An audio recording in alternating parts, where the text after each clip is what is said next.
Good day. Welcome to the show, fam. Happy New Year. We are back.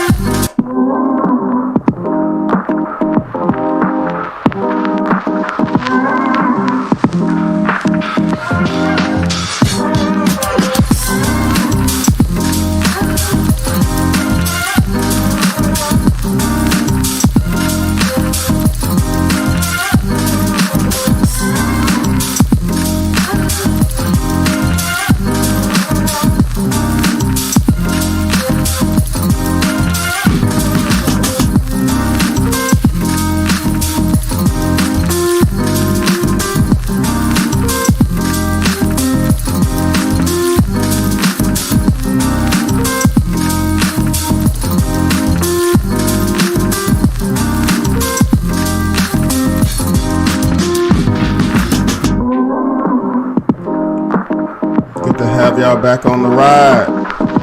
2023. Hello.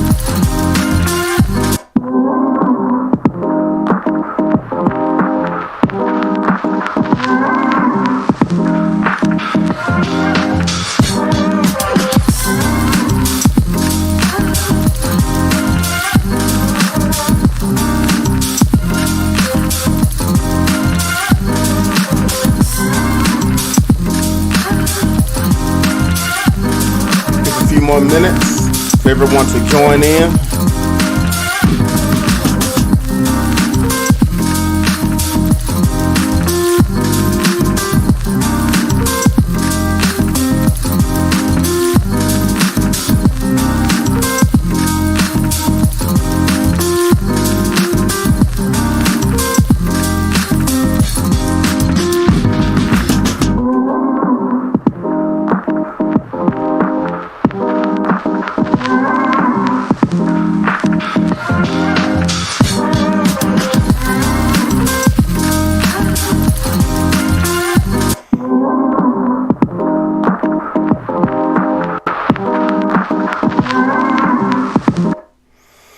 Hey fam, welcome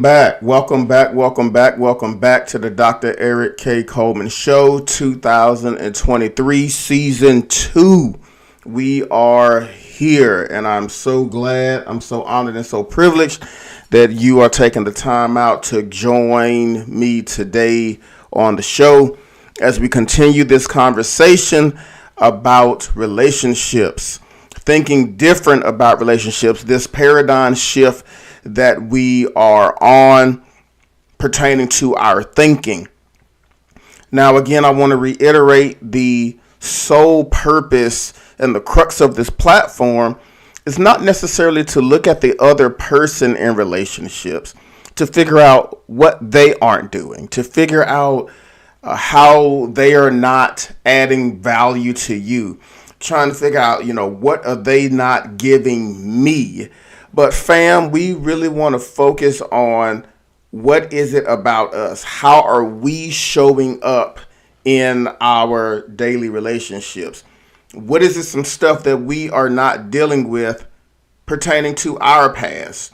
What are some things that we are dealing with that we have not resolved? We have not done the work on ourselves so that we can understand how we are showing up in relationships and how we are engaging. So that's what this platform is about. It's not to take the information to show it to someone else and say, hey, look, this is what you need to do. This is what I've been talking about. No, this is for us to take that self-reflective look in the mirror and for us to do the work on ourselves so that we can be better for other people. What is the role that we play in this thing called relationships? So what we're going to do, starting off the year, we're going to start this season dealing with reevaluating our current relationships. What relationships are toxic and what relationships are actually beneficial or adding value to us, adding value to the other person that we are in a relationship with, and are we adding value to our families, our communities, our society? Are we adding value on a national level? So that's what we're going to talk about today. And we're going to take some questions from the live chat here.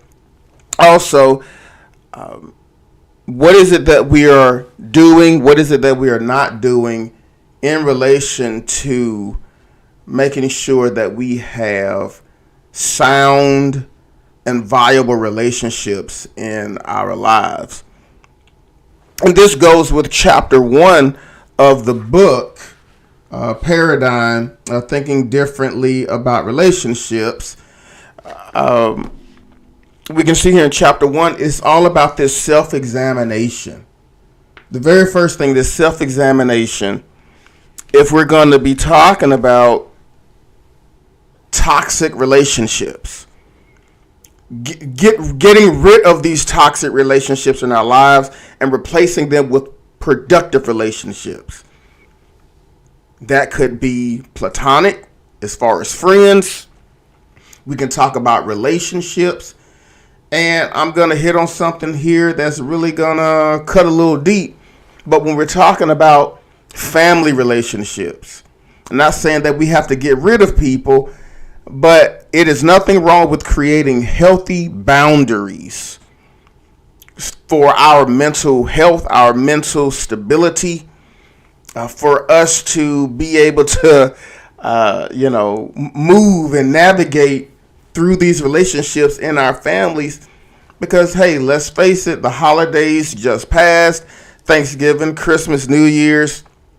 And how many of us can attest to the fact that there were some people that we may have been around in our families that Uncle Bobby or Uncle Willie or Uncle Joe don't come around that often because we know it's going to be some drama. Or Aunt Peggy or Aunt Sue, we know it's going to be some drama going on. And there's just certain people that we know that we got to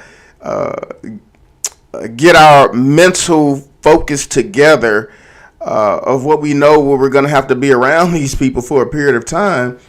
And what do we say? Well, that's just uncle. That's just auntie. That's just cousin. That's just grandma. That's just them. Well, I want to beg to differ with that, fam. That's not giving people a pass, because we are not holding them accountable to what they're supposed to be doing. That's not right. And everyone is just walking on eggshells and tolerating Uncle Joe, Aunt Sue, Aunt Becky, Aunt Pam, just because we know that this is their MO. So we really got to be conscious about this thing called toxic relationships. Toxic relationships. And in chapter 1, there's something that I write here, and then I go into 8 questions that we're going to talk about today concerning relationships. Are we engaged in toxic relationships? Or better yet, are we the ones in the relationship that's toxic, that people are not benefiting from being in a relationship with us? Relationships aren't meant to be one-sided. Cultivating healthy relationships takes the effort of both parties involved. Interesting enough, we are all in search of the happy ending, yet we don't want to travel down the road to which it leads. If we were honest with ourselves, we can admit that relationship building is one of the hardest endeavors that we can ever encounter. Relationship building is cumbersome, intentional, long-suffering, requires compromise, and demands consistent attention. Why is it that we innately think that we are the poster child concerning relationships? Do we ever consider these following questions about ourselves? And we're going to jump into these questions here. Question number 1. Are my expectations and standards in relationships distorted? Remember, the crux and the context of this conversation today in 2023, as we start season 2 of the Dr. Eric K. Coleman show, we want to figure out, do we have toxic relationships? Are we engaging in toxic relationships? If we are, we need to do something about it. And more importantly, are we that toxic person? Are my expectations and standards in relationships distorted? What I expect in a relationship, is it even realistic? Is it reality? We got to be real with ourselves about that one, fam. Are we that? The next question is, what influenced my perception concerning my other role in relationships? What influenced my perception concerning others' role in the relationship? What is mine and what is others? What is that perception? And number 3, do I do as much work in the relationship as I require the other person? Come on, am I toxic? Am I just expecting people to just accept me the way that I am and move on, while at the same time expecting them to be better? Do I do as much work as I'm requiring and asking of everyone else that I'm in a relationship with? Again, that's spouse, platonic, family, co-worker. Question number 4. What is my definition of a relationship? What is my definition? How have I come to this conclusion about what a relationship is? Do we stop and think about that? Do we stop and think about that? How do we define it? What examples in my life do I have that modeled a relationship? Now, this is a big one here.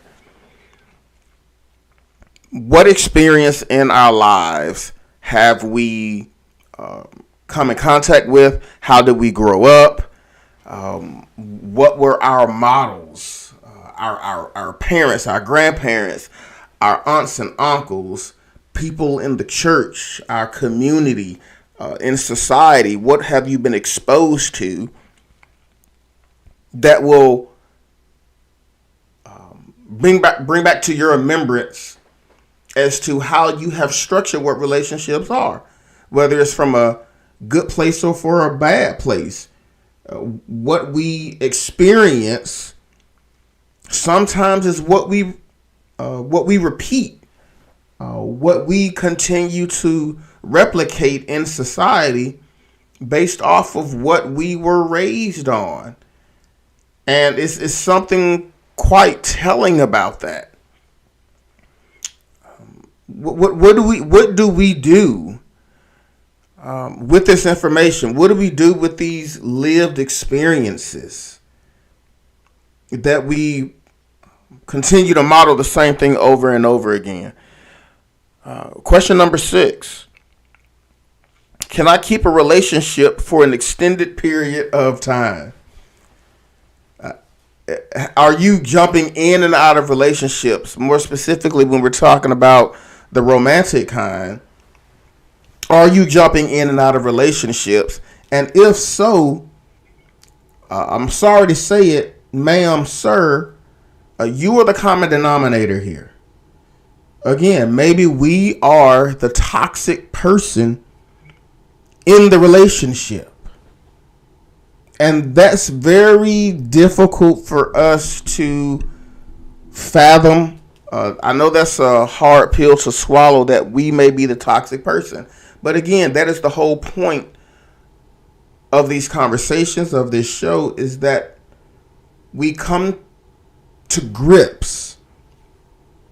We take that hard look in the mirror and be honest with ourselves. What is it about me that I am not able to be a part of a successful relationship? Why do I keep hitting the same brick wall over and over and over and over and over again? Am I the common denominator in failed relationships? That's question number 7. Am I the common denominator in failed relationships? What are we not getting, fam? What is it that once I get out of one relationship, I have not taken the time to evaluate or ask questions to figure out what happened in the last relationship, and then I move right on over into a new relationship thinking that it's going to be better, when I have not done the work on myself to figure out what went wrong in the last relationship. We keep moving from person to person, thinking that they're just going to accept us for who we are and that it's going to be great. I mean, let's get real. Let's talk about this narrative that's out in society. Your personal truth. Whatever your truth is, that's what the standard is. And you are to be true to your truth. You are to walk in your truth. Your truth is reality. Well, I'm sorry to tell you, that is so far from the truth. Your perceptions are not always reality. And your truth is very well not always the truth.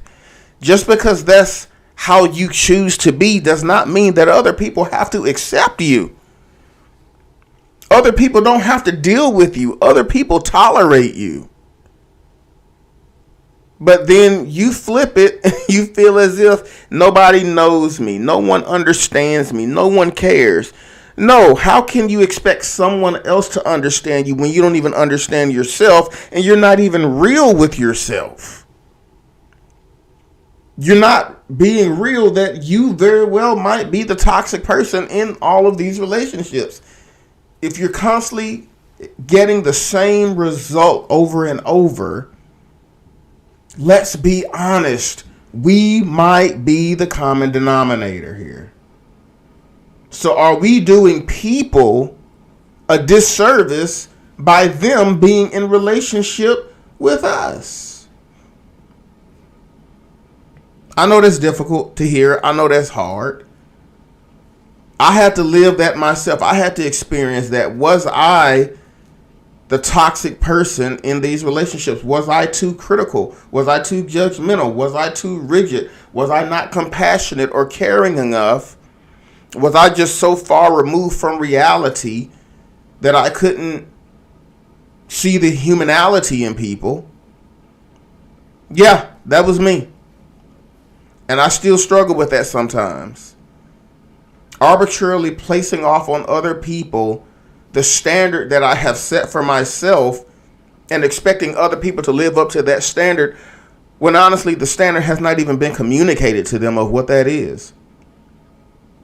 So again, when we're talking about walking around in our truth, or when we're judging other people and we're holding them to a certain standard, that's a fallacy, because we have not explained what that standard is. And furthermore, we've created a standard that's not even real. And that's another point in the book that we talk about here, is in chapter 4, unrealistic expectations. What standards have you set? That, let's be critically honest here, a lot of these standards that we set forth for other people, we can't even meet them ourselves. Let me go to chapter 4 real quick, because this is getting real deep when we're talking about the expectations of people and dealing in toxic relationships. So chapter 4, there's a chart that I have. I've counseled numerous couples, numerous individuals, in passing, informal and informal settings, to where they're asking questions pertaining to what is it should I be looking for in a potential partner or spouse. And honestly, that's on you. No one can really give you those things. However, there are some common characteristics or attributes that people have shared with me that I write down in this book that sometimes could very well be shallow, or could very well be right on the money. But here's some things that, men desire out of women that I've heard over the years through various and numerous counseling sessions. Men desire of women: respectful and loyal, beauty with flattering curves, homemaker, submissive and independent to an extent, has her own car, house, and property, educated and intelligent, no prior children but wants them, and purity and virtue. And then we have women, loving and compassionate, handsome and physically fit, sensitive yet masculine, communicator and sensitive, has his own car, house, and property, educated and intelligent, no prior children but wants them, lucrative career, and financially secure. And this is what I write here of following this chart. There's nothing wrong with wanting what you want. Yet the contradiction is wanting someone to check all the boxes before you give them the time of day, but you yourself clearly do not meet the expectation nor standards that you set forth for others.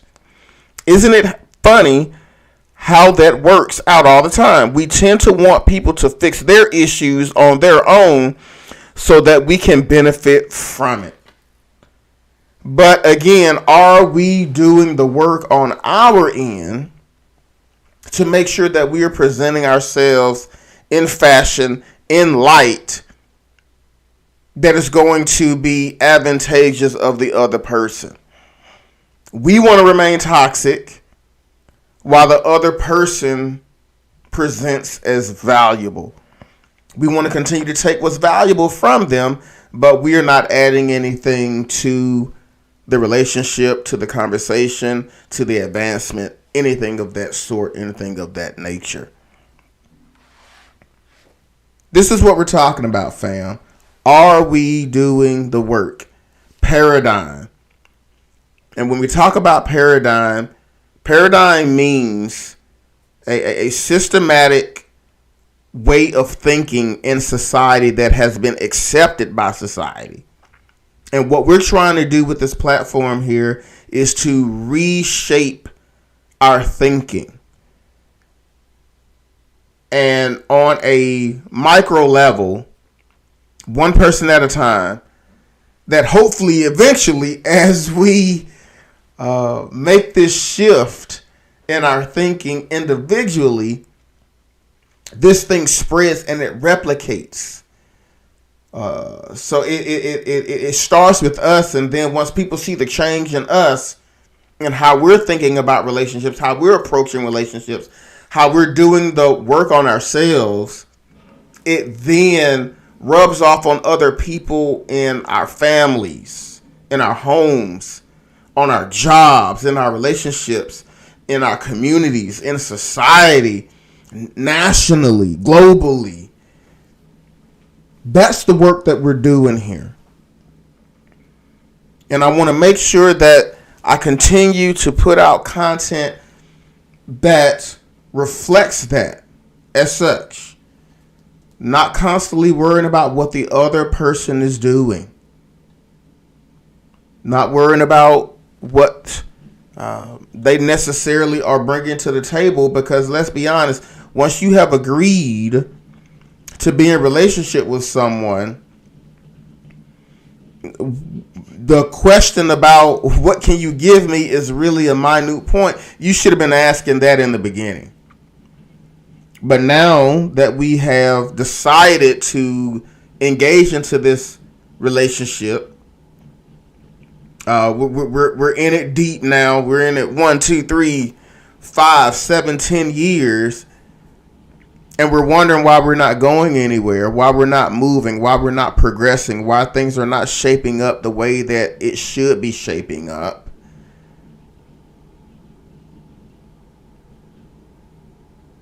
Because we have not taken the time to ask the questions. We have not taken the time to do the hard work. That's why we're here, fam. That's why we're here. And I want to do everything in my power to make sure that I am equipping you, posing the hard questions for us to be able to get to the root of these issues. There's a seminar that I will be doing soon. It is called Baggage. And this seminar rests on the analogy of going on a trip. Whenever we have gone on a trip, or if you've ever gone on a trip, when you pack your bag, do you pack your bags because it's on autopilot, or are you actually packing your bag from a perspective of you're being intentional about what is needed while you're on the trip, but while you're at the destination? If you're going to the beach, are you packing appropriately for you to be able to engage at the beach? If you're going to cold climate, are you packing appropriately that you may be able to engage appropriately in cold weather? And that's how we need to think about relationships, fam. With this seminar, we go through 3 different phases, which are packing our bags, unpacking, and engagement. When we are dealing in relationships, we need to know, what baggage do we have? What did we bring from our last trip? I can attest to whenever, you have your luggage sitting in the closet and you get ready to pack because you're going out of town and you still have the last airport check-in sticker still on your luggage that you never took off, or you still have a flight itinerary or a toothbrush or something that you left in the suitcase that you didn't even realize that you left in the suitcase. And you look at the suitcase and you're packing now and you're adding on top of it because you didn't fully unpack the last time, or you're such on autopilot. If you're a business person, you're conditioned to travel every week. And so you have certain things that you pack every single week, or things that you don't even take out of your suitcase. And once you're packing again to go on vacation, you're on autopilot. And when you get to your destination, you realize you forgot some critical things because you were conditioned on autopilot of how you pack and you didn't unpack. And that's what we do when we jump in from relationship to relationship. We don't unpack from the last relationship or understand from our childhood or past hurts and gripes and pains and mishaps and misusage of our heart of why am I the way that I am now? Why do I pack these emotions? Why do I carry around with me certain perceptions and personas and the way that I move and the way that I navigate through relationships? Why am I the way that I am when I show up in these relationships? Because we have not unpacked and figured out why is it that we are the way that we are. How have I been groomed and shaped? And that's step 2, unpacking all of those things. Things from our childhood, from past relationships, society, what has been ingrained in us, what have we been taught, how have we been cultivated and mentored and trained and developed pertaining toward this thing called relationships. And once we understand that, once we do the work on ourselves, not focused on the other person at the destination, but focused on ourselves, and realize, why didn't I pack right? Why didn't I bring this? Why didn't I bring that?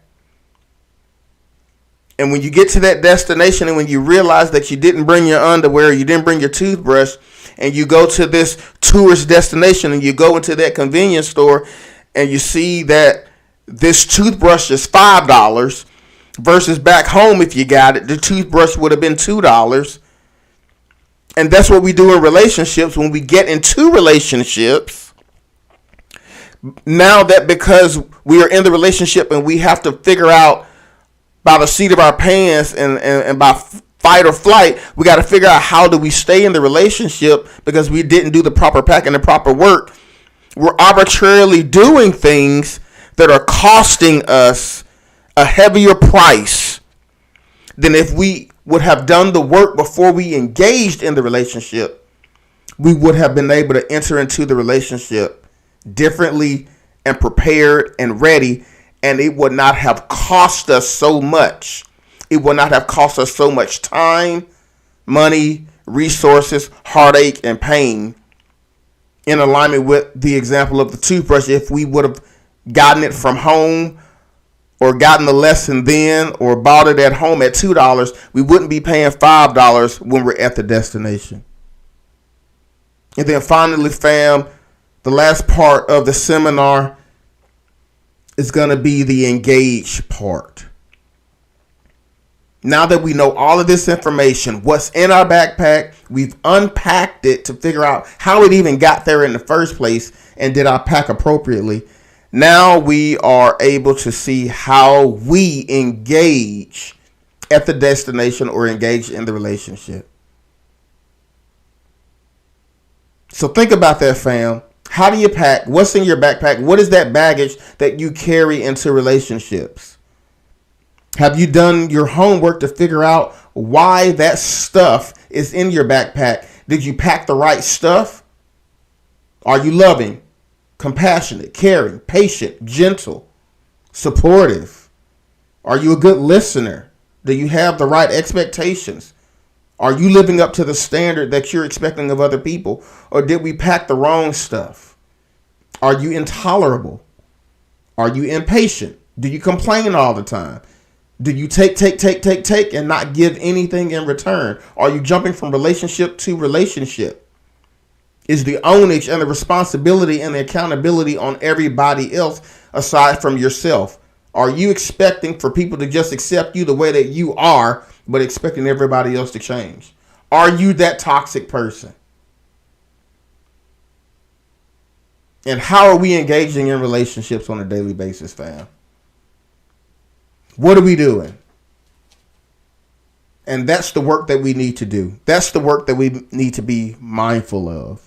How are we engaging others in relationships? So, fam, I just want to please encourage you to do the work.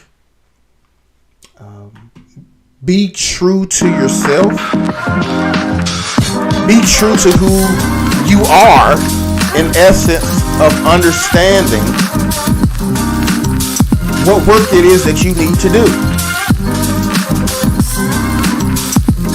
So when we do this work, when we're focusing on ourselves and not so much focus on the other person, that's when the growth happens.